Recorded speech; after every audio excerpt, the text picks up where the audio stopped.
அன்பிற்குரிய உறவுகள் அனைவருக்கும் வணக்கம். 2-3 தினங்களுக்கு முன்பு நம்முடைய வழக்கறிஞர் ஐயவன் அவர்கள் என்னோடு தொடர்பு கொண்டு இப்படி ஒரு ஒருங்கிணைப்பை நான் வைத்திருக்கிறேன் என்று சொன்னபோது உண்மையிலே மகிழ்ச்சி அடைந்தேன். நானும் இது குறித்து எனக்கு தெரிந்த தலைவர்களிடம் பேசிக்கொண்டுதான் இருக்கிறேன், பேசிக்கொண்டு இருந்தேன். நாம் எப்பொழுது ஒன்று சேரப் போகிறோம் என்று அவர்களிடத்திலே நான் பேசினேன். என்ன நமக்குள் முரண்பாடு இருக்கிறது, அப்படி முரண்பாடுகள் இருந்தால் நாம் பேசி ஒரு ஒருங்கிணைப்புக்கு வரலாமே என்று நான் தொடர்ச்சியாக இந்த விஷயத்தை பேசிக் கொண்டிருக்கிறேன். அந்தந்த மாவட்ட வட்ட அளவில் செயல்படக்கூடிய, தமிழக அளவில் செயல்படக்கூடிய சமுதாய தலைமைகள் தங்களுடைய சக்திக்கு தகுந்தாற் போல பல்வேறு போராட்டங்களை முன்னின்று வெற்றி பெற்றவர்களாகத்தான் இருக்கிறார்கள். அதில் எந்த விதமான மாற்று கருத்தும் இருக்க முடியாது. ஆனால் அந்த சிதறி கிடைக்கின்ற நாம் ஒன்று திரண்டு இருக்கும் பொழுது அதனுடைய போராட்ட வடிவமே வேறுபாதையாக மாறும். இன்றைக்கு தேவேந்திர குல வேளாளர் சமுதாயம் ஒரு மாபெரும் சிக்கல்களுக்கு உள்ளாக்கப்பட்டிருக்கிறது. என்றைக்குமே சிக்கல்களாக, ஆனால் இன்றைக்கு கடுமையான ஒரு துன்பங்களை சந்தித்துக் கொண்டிருக்கிறது, படுகொலைகளை சந்தித்துக் கொண்டிருக்கிறது. சட்ட ரீதியாக எதிர்கொள்ள முடியாமல், சமூக ரீதியாகவும் எதிர்கொள்ள முடியாமல் திணறிக் கொண்டிருக்கிறது. அதற்கு காரணம் பல்வேறு வகைகளை நாம் சொல்லலாம். நம்முடைய சமுதாய தலைமைகள் என்று இன்றைக்கு அங்கீகரிக்கப்பட்டக்கூடிய தலைமைகள் எந்த அளவிற்கு பிற்போக்குத்தனமாக ஒரு ஆளுங்கட்சியுடைய அண்டி பிழைத்து சீட்டுக்காக வேலை செய்யக்கூடிய வகையில் தான் இருக்கிறது. அவர் மக்களுக்கான அந்த போராட்டங்களை பற்றி தெரியாது.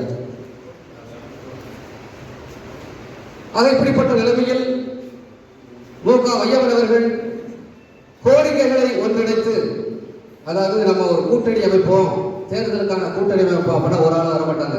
ஏன்னா ஆளாளுக்கு கமிட்டட், ஒன்று திமுகவாக இருக்கும், ஒன்று அதிமுகவாக இருக்கும், ஒன்று பிஜேபியாக இருக்கும், இப்படி கமிட்டடாக இருக்கிறாங்க. ஆனால் வரமாட்டார்கள். ஆனால் குறைந்தபட்சம் நம்முடைய கோரிக்கையை நிறைவேற்றுவதற்காக ஒருங்கிணைய வேண்டும் என்று மு.க. வையவன் அவர்கள் இந்த ஒருங்கிணைப்பை ஏற்படுத்தியிருக்கிறார். அவர்களுக்கு நாம் வாழ்த்து சொல்ல வேண்டிய கடமை இருக்கிறது. யார் பூனைக்கு வழிகட்டுவது?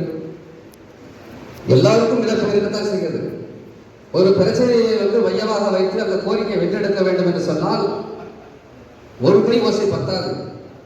அனைத்து தரப்புகளும் அந்த கோரிக்கையை விட்டு கவனிக்க வேண்டும், அரசுக்கு அழுத்தம் கொடுக்க வேண்டும்.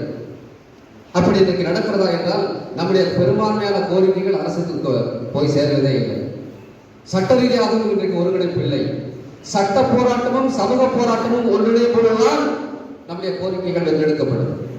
இன்றைக்கு சட்டம் படித்தவர்கள் இன்றைக்கு என்ன செய்து கொண்டிருக்கிறார்கள்? சமூக ரீதியாக போராடி கொண்டிருக்கிறவர்கள் என்ன செய்து கொண்டிருக்கிறார்கள்? தனித்தனியாக பிரிந்து இருக்கிறார்கள். அதனால்தான் நம்முடைய கோரிக்கைகள் இன்றைக்கு இவ்வளவு பின்னடைவாக இருக்கிறது.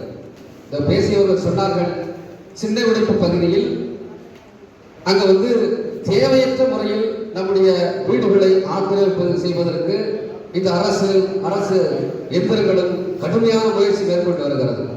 அதற்கு பின்னே நுண் அரசியல் இருக்கிறது என்பது எல்லாருக்கும் தெரியும். ஆனால் அந்த நுண் அரசியலை அம்பலப்படுத்துவதற்கு கூட நமக்கு முடியவில்லை, சட்ட ரீதியாக எதிர்கொள்ள முடியவில்லை. அங்கு இருக்கக்கூடிய ஆளும் கும்பல்கள் நமக்கு எதிராக ஒரு மாஃபியா போன்று செயல்பட்டுக் கொண்டிருக்கிறார்கள். இங்கு மட்டும் கிடையாது, எந்த பிரச்சனை தேவேந்திர குல வேளாளர் சமுதாயத்திற்கு எதிராக இருந்தாலும் அங்கே மாஃபியா போன்று ஒரு கும்பல் செயல்பட்டுக் கொண்டிருக்கிறது. ஆனால் நாம் துன்பத்தை அனுபவித்துக் கொண்டிருக்கிறோம், நாம் இடர்பாடுகளை அனுபவித்துக் கொண்டிருக்கிறோம். நமக்குள் ஒற்றுமை இல்லை. இந்த ஒற்றுமை என்றைக்கு ஏற்படுகிறதோ அன்றுதான் எதிரி அச்சப்படுவார். அப்ப எதிரியை அச்சப்படுத்த வைப்பதற்கான எந்த ஒரு முன்னேற்பாடும் இல்லை. இன்றுதான் ஒரு சிறிய அளவில் மு.க. வையவன் அவர்கள் ஒருங்கிணைத்திருக்கிறார். இது அடுத்தடுத்த கட்டத்துக்கு வளரும் பொழுதுதான் தேவேந்திர குல வேளாளர் சமுதாயம் என்றால் யார் என்று எதிரிகளுக்கு தெரியும்.